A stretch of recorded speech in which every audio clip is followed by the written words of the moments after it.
Hi everyone, welcome back to my channel. If you're new here, my name's Rachel and I'm a huge Eurovision fan as well as a musician.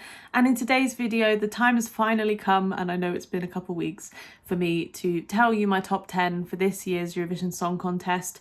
Now, as per previous years, I have given a full list ranking all the songs, but I simply just haven't had the time with work commitments and travel plans. So what I'm going to do today instead is just give you my top 10, and then after the contest is finished, I'll give you a full comprehensive list, and I'll also update it for the live performances as well. But I think what most of you want to hear is my top 10, so that's what I'm going to give you today. Now, there might be some surprises on here. I don't know how you guys are going to react to this, but I have listened to the songs a few times since my last reaction video. Not as many times as I would usually do so, because I've just kind of taken a bit more of a healthy distance from the contest this year and taken kind of a step back from social media side of things too, just because last year things were a little bit frantic and stressful, and I felt this year it would be a better approach for me, and I think it's worked so far. So without further ado, I'm going to go straight into my top 10.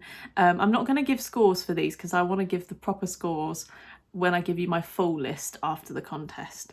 But what I'm going to tell you is my 11th place, just the one that missed out on the top 10. And in 11th place on my list is Serbia, Prince with Mila. So I think a lot of you guys were surprised about how strongly I reacted to this one, because I think amongst the fans it's not really considered in high regard. But I just think his voice was incredible, and some of the instrumentation in there as well was really quite nice. Very natural, classic approach to things, but it had enough in there, I think, to kind of keep my interest. And it went in these nice directions, different kind of approaches. So it's just missed out on my top 10 because I do prefer the other songs above it, but I still think it's a good effort, and we'll see how it does with qualification. So in 10th place this year is the host nation, Switzerland, Zoe Me with Voyage. This really impressed me on my first listen, and it's grown on me since. I just think the instrumentation in particular is really strong, especially with her backing vocals. So there's pizzicato strings in there, and then her backing vocals sort of emulate that in places as well. So there's a really nice kind of cheekiness to it, as well as it being quite laid back, relaxed, quite joyful, but also quite melancholic, and I like that contrast. And I just think her voice is really beautiful, and it's consistent throughout the 3 minutes of the song. It's just classic, it's classy. I really enjoy listening to it, and it's, I think, a really good effort for the host nation this year. It's probably not going to push for the win, but I reckon a good jury score, we'll see what happens. But yeah, in particular, this one is just really beautifully done. I think delicate is the word that kind of encompasses the whole song. So yeah, I really like this one. In 9th place, I have Italy, so Lucio Corsi with Volevo essere enduro. This one, again, it really surprised me on first listen because I wasn't sure what to expect from it. But again, it's got this classic sort of soft rock approach, Italian lyrics, really deep, meaningful lyrics as well. And I think this one's grown on me too, from kind of hearing the backstory and exactly what the song is, and knowing that now, supported with the backing track and the vocal performance and that amazing electric guitar solo. I just think it really comes together so nicely. So yeah, this one is the classicness of it. Again, I think I'm kind of drawn towards songs like that. But also the sort of the mix of the piano lines, the electric guitar solo, it just has this really nice kind of retro feel to it. And it's not kind of trying to show off in any way as well. It's just sort of there, and it's quietly confident in itself. So that's what I quite like about the song. But yeah, another really good effort from Italy. I think they just consistently bring quality, different genres, all in the Italian language. Really good stuff. So in my 8th place, I have Germany, Aborantino with Balla.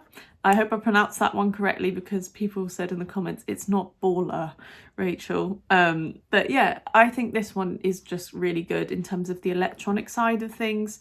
Really cool vocal chops in there.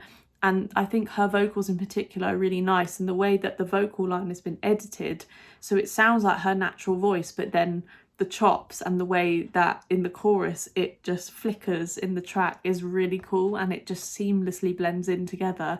Whether that translates live, I'm not sure, because I know my reaction video was to a pre-recorded performance, so I'm not sure what that's going to sound like on the stage, but we'll see.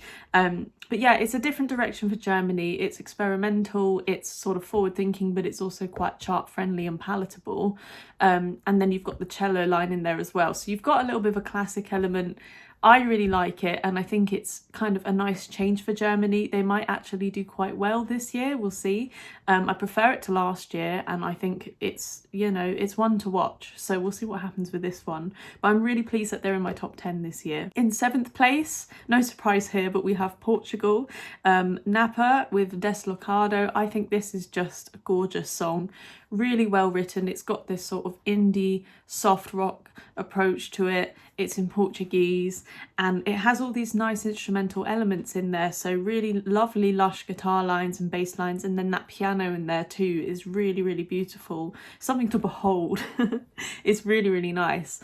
And the journey that the song takes you on as well is really, it's delicate.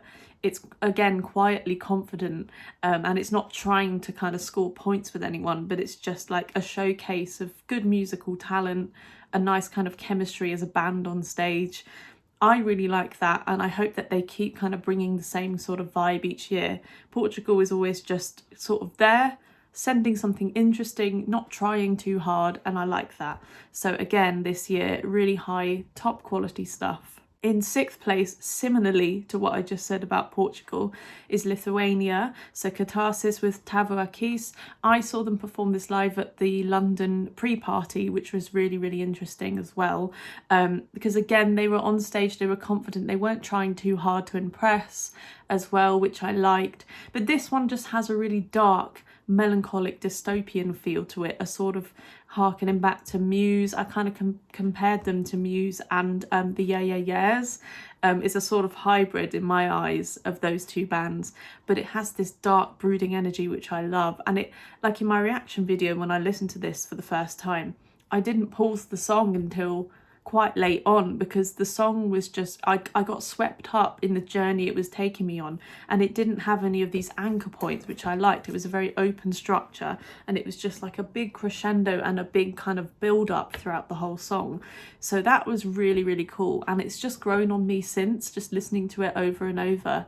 I really like that, and I like the sort of broodiness of the lead vocalist, the way that he just sort of doesn't quite go all the way. And it's got this rough kind of tone to it as well, and it blends in so well with the rest of the instrumentation. So this is really, really nice, a nice sort of like breath of fresh air in my list here as well, and amongst all the other songs. I think Lithuania and Portugal are bringing this sort of really, really cool edginess and good songwriting, as well as just like a nice chemistry on stage as a band, whilst Portugal was a bit more sort of happy side, Lithuania is a bit more sort of dramatic, sad side, which I like.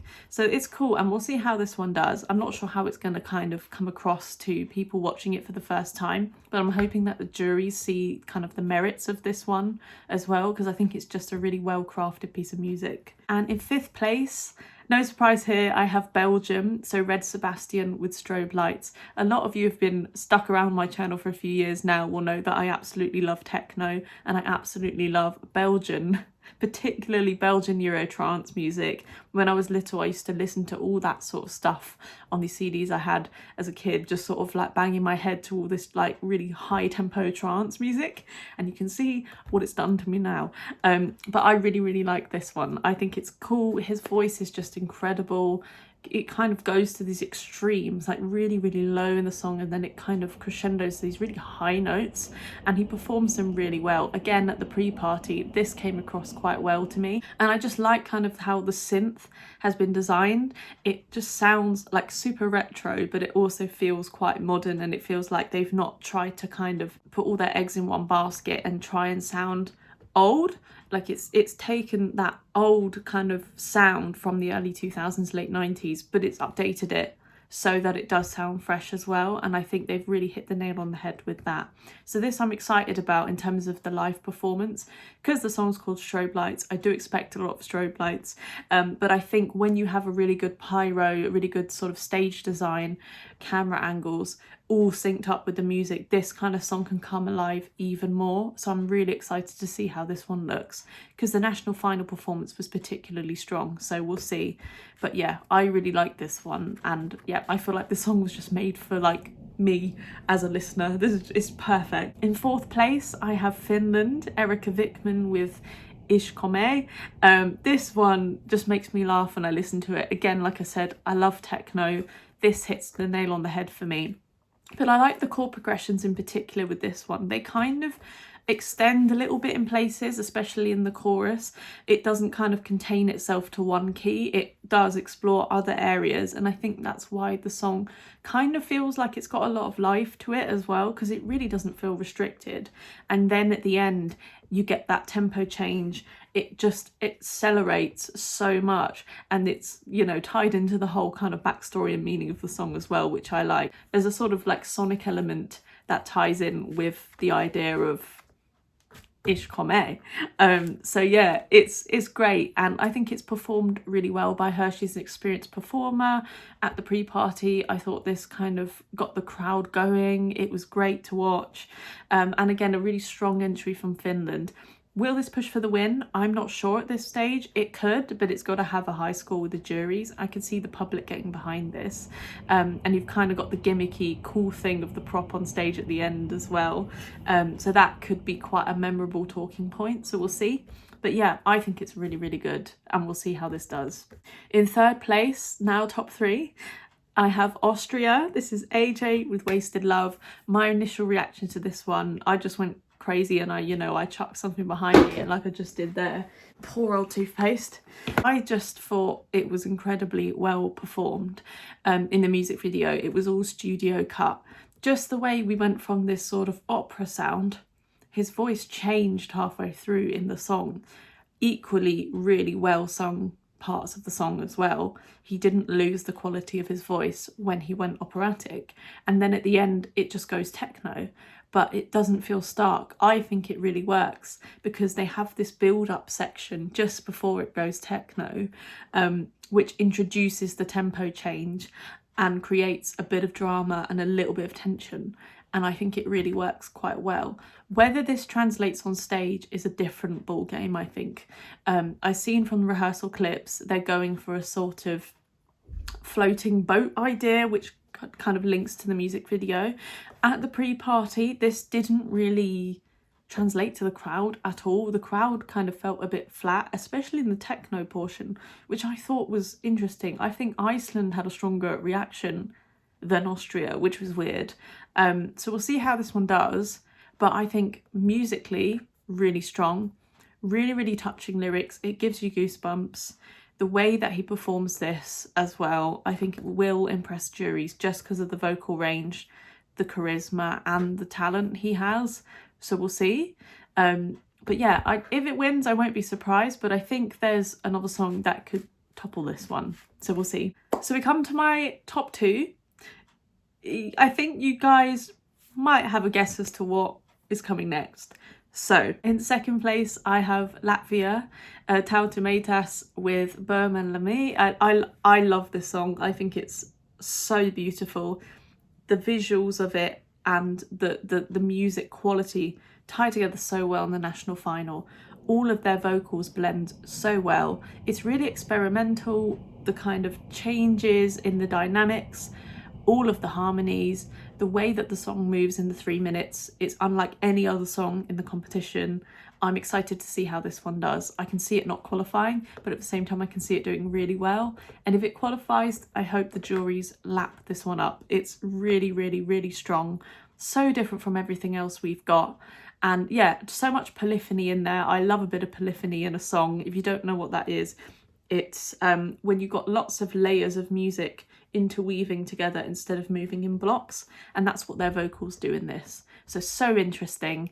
we'll see what happens with this one, but I just think it's beautiful. It's just, you know, all these like amazing female vocalists singing together, dressed up so well in this sort of nymph costume. It's great. It's really, really cool. So my winner for this year, surprise, surprise, is Sweden. I just think over the weeks of listening to all the songs, this one sticks out. Kai with Bara Bara Bastu, Sauna. I just love this song. It's really grown on me, and it's unlike anything else, again, like Latvia. It just sticks out. It's entertaining, it's fun, it's so light-hearted, it doesn't take itself too seriously. I think I'm just in the mood for a song like that this year. Each year in the competition, I feel like I gravitate towards one particular song, and then after the contest, it's either the same song or it shifts onto another one. So like in 2022, after the contest finished, it was Portugal all the way. 23, it was Caria. But 24, initially it was Belgium, but then after the competition, it was just Netherlands all the way. And now it's Sweden. And Sweden hasn't been my winner since Loreen 2012. So this is an interesting kind of shift. But I like how they've just sent something that's so different to what they usually send, and it's translated so well, and I'm really excited to see how this one does, because it's just so fun, and I'm in the mood for a fun piece of music. And I like the key change at the end, you know, it goes up a tone instead of a semitone, so it's not quite a truck driver's gear change, it averts that cliche, which I like. And on first listen I was kind of like, oh, but it worked. And yeah, it's entertaining, it's got a mixture of singing and rap. The kind of choreography is simple but really effective. It's catchy and it matches all of the music. So good, and I'm excited to see how this one performs. So we'll see. Could Sweden win again? I don't know. I'm excited. But that is my top 10 of this year's Eurovision Song Contest. And like I said, I will give you a full comprehensive list of all of my rankings after the contest has finished. And in Eurovision week, I'm going to be giving you my predictions as well as my live reactions to the results, which I'm excited about. So until then, I'll see you guys soon and have a good rest of your weekend. Bye.